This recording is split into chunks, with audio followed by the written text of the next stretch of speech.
नमस्कार दोस्तों, स्वागत है आप सबका आपके अपनी यूट्यूब चैनल मैथ टॉपर्स अड्डा पर। आज के इस वीडियो में हम समलंब चतुर्भुज क्या होता है और समलंब चतुर्भुज का क्षेत्रफल कैसे निकालते हैं ये सीखने वाले हैं। तो आइए सबसे पहले देख लेते हैं समलंब चतुर्भुज क्या होता है। तो समलंब चतुर्भुज की अगर हम परिभाषा की बात करें तो समलंब चतुर्भुज की परिभाषा क्या है, ये है आपकी जिस चतुर्भुज की सम्मुख भुजाओं का केवल एक युग्म समांतर होता है समलंब चतुर्भुज कहलाता है। केवल एक युग्म समांतर, इसका क्या मतलब है? तो देखिए हमने ये एक समलंब चतुर्भुज बनाया ABCD, ये एक समलंब चतुर्भुज है, ठीक है। इसमें केवल एक युग्म समांतर है। देखिए AB और CD ये दोनों समांतर रेखाएं हैं, ठीक है। समांतर रेखाएं जो बिल्कुल एक ही दिशा में जाएं, ठीक है। ये देखिए दोनों एक ही दिशा में जा रही हैं, तो ये समांतर रेखाएं हैं। और जबकि AD और BC ये दोनों समांतर नहीं है, क्योंकि ये इधर जा रही है और ये वाली रेखा इधर जा रही है, ठीक है। तो ये समांतर नहीं है। तो केवल एक युग्म समांतर होगा। देखिए उसमें लिखा हुआ है केवल एक युग्म समांतर होगा तभी समलंब चतुर्भुज बनेगा। तो इसका एक युग्म समांतर है ये, ठीक है। तो ये हमारा समलंब चतुर्भुज है। यहाँ पे P और C इस समलंब चतुर्भुज की ऊंचाई है, या हम ये भी कह सकते हैं कि इन समांतर भुजाओं के बीच की दूरी है ये। इसे हम H या D दोनों से प्रदर्शित कर सकते हैं। किसी किताब में आपको मिल जाएगा कि इसे H से दिखाया गया है ऊंचाई से, और किसी किताब में इसमें D से दिखाया गया है। इनके बीच की दूरी या इनके बीच की ऊंचाई एक ही बात है, ठीक है। तो आइए सबसे पहले हम देख लेते हैं इसका क्षेत्रफल का फॉर्मूला क्या होगा। तो देखिए समलंब चतुर्भुज के क्षेत्रफल का फॉर्मूला होगा 1/2 गुणा समांतर भुजाओं का योग गुणा H, ठीक है। 1/2 समांतर भुजाओं का योग, इसका क्या मतलब है? समांतर भुजाओं का योग यानी ये दोनों भुजाएं समांतर हैं AB और CD। जब ये दोनों समांतर हैं तो इनका योगफल AB प्लस CD गुणा में H, ये है इसका क्षेत्रफल। अभी हम एक क्वेश्चन सॉल्व करेंगे, उसमें आपको बिल्कुल अच्छे से समझ में आ जाएगा कि क्षेत्रफल हम कैसे निकालते हैं। अगर हम इसके परिमाप की बात करें तो परिमाप क्या होगा? इसकी चारों भुजाओं का योगफल, ठीक है। चतुर्भुज की चारों भुजाओं का अगर आप योगफल निकालते हैं तो इसका परिमाप आ जाएगा। तो आइए हम एक क्वेश्चन से समझ लेते हैं कि इसका क्षेत्रफल कैसे निकालते हैं। तो देखिए हमारे पास ये क्वेश्चन है। क्वेश्चन क्या है? एक समलंब चतुर्भुज की समांतर भुजाओं की लंबाई क्रमशः 27 सेंटीमीटर और 19 सेंटीमीटर है।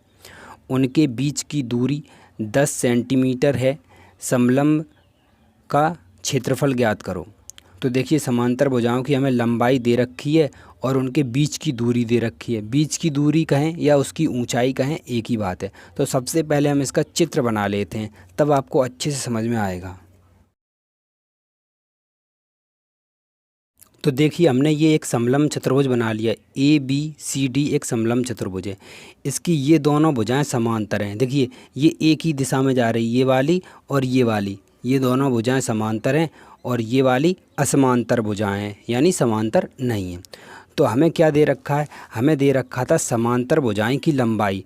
एक भुजा की लंबाई 27 है, एक की है 19 सेंटीमीटर। तो जो बड़ी वाली भुजा है उसकी हम 27 सेंटीमीटर ले लेते हैं। ये है 27 सेंटीमीटर और ये है आपकी 19 सेंटीमीटर, ठीक है। समांतर भुजाओं की हमें लंबाई दे रखी थी, उनको हमने लिख लिया। अब दे रखा है इनके बीच की दूरी, यानी समांतर भुजाओं के बीच की दूरी वो दे रखी है हमें 14 सेंटीमीटर। अब देखिए बीच की दूरी हम कैसे लिखेंगे? यहाँ से यहाँ तक की बिल्कुल ये वाली दूरी आपको जो दे रखी है वो 14 सेंटीमीटर है, ये दूरी, ठीक है, 14 सेंटीमीटर। इसे हम D बोलें या H बोलें, तो हम इसे D दिखा दे रहे या H दिखा दे रहे, एक ही बात है। कि समलंब चतुर्भुज का क्षेत्रफल का फॉर्मूला लिखना है और उसमें ही ये रख देना है, आंसर आपका आ जाएगा। तो सबसे पहले फॉर्मूला लिख लेते हैं।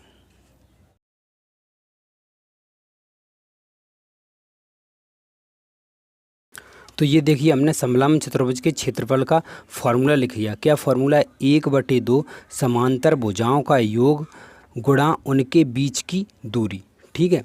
तो देखिए हम इसे ऐसे भी लिख सकते हैं, 1/2 गुणा समांतर भुजाएं क्या हैं? समांतर भुजाएं AB और प्लस CD, ठीक है, और गुणा उनके बीच की दूरी d। ठीक है, आप d से दिखा दीजिए या h से दिखा दीजिए, एक ही बात है। तो अब क्या करना है, आपको 1/2 लिखना है। समांतर भुजाएं ए बी कितना दे रखा है, समांतर भुजाएं 27 है और 19 है, तो इनको क्या करना है, जोड़ना है आपको, उनका योग। ठीक है, 27 + 19 और उनके बीच की दूरी कितनी थी, देखिए उनके बीच की दूरी 14 सेंटीमीटर, तो यहाँ पे हम गुणा में 14 करेंगे।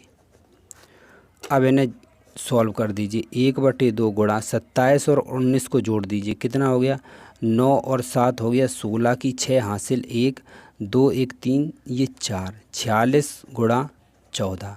अब इस 2 से ये 14 कट रहा है, 2 सत्ते 14, ये आ गया 7, तो आपके पास क्या बचा, 46 गुणा 7, इन दोनों का गुणा कर दीजिए, 7 छंग 42 की 2 हासिल 4, 7 चौक 28 और 4 32, तो ये आपके आ गया कितना, सेंटीमीटर स्क्वायर।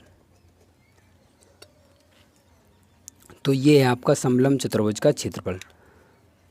तो ऐसे ही इम्पोर्टेंट वीडियो के लिए चैनल को सब्सक्राइब करें, वीडियो को लाइक करें और शेयर करें। मिलते हैं नेक्स्ट वीडियो में, तब तक के लिए जय हिंद।